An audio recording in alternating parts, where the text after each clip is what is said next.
এগেনস্টে একটা মামলা নেওয়া হয়েছে এবং তদন্ত চলছে। মোটামুটি যে কোয়ান্টিটি গাঁজা উদ্ধার হয়েছে সেই ক্ষেত্রে মানে বাজার মূল্য কত হতে পারে?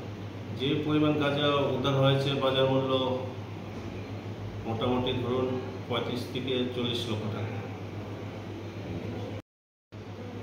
আমাদের অ্যাজ পার শিডিউল আমাদের স্পেশাল ভেহিকিং চেকিং চলছিল। আজকেও সেই স্পেশাল ভেহিকিং চেকিং চলছিল আমাদের জোলাবাড়ি খেদাবাড়ি যে রোডটা আছে সোনামুড়া থানার আন্ডারে।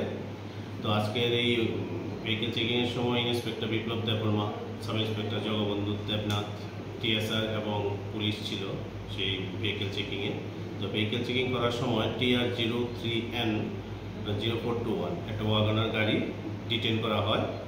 যখন গাড়ি ডিটেন করার পর ওটা চেক করা হয়, চেক করার সময় গাড়ির ভিতরে 23টি প্যাকেটে টোটাল 85 কেজি গাঁজা উদ্ধার হয়। সঙ্গে গাড়ির ড্রাইভার যিনি উনি মালিকই এবং তার সঙ্গে যে ছিল এদের দুজনকে আটক করা হয়। যাকে মানে গাড়ির ড্রাইভার ছিল ওনার নাম জিতেন্দ্র কুমার জমাতিয়া এবং ওনার সঙ্গে যে ছিলেন ওনার নাম ফিজু কুমার জমাতিয়া। দুজনের বাড়ি শিলঘাটি, কাকাবন পিএসের আন্ডারে।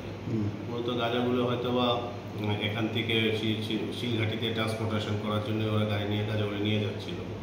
তবে তদন্তের সাথে তদন্ত চলছে, এখন কিছু বলতে পারছি না। আর ঘটনাটা আজকে আমাদের গাড়ি চেকিং চলছিল রাত অনুমানিক 8:30-9টার দিকে।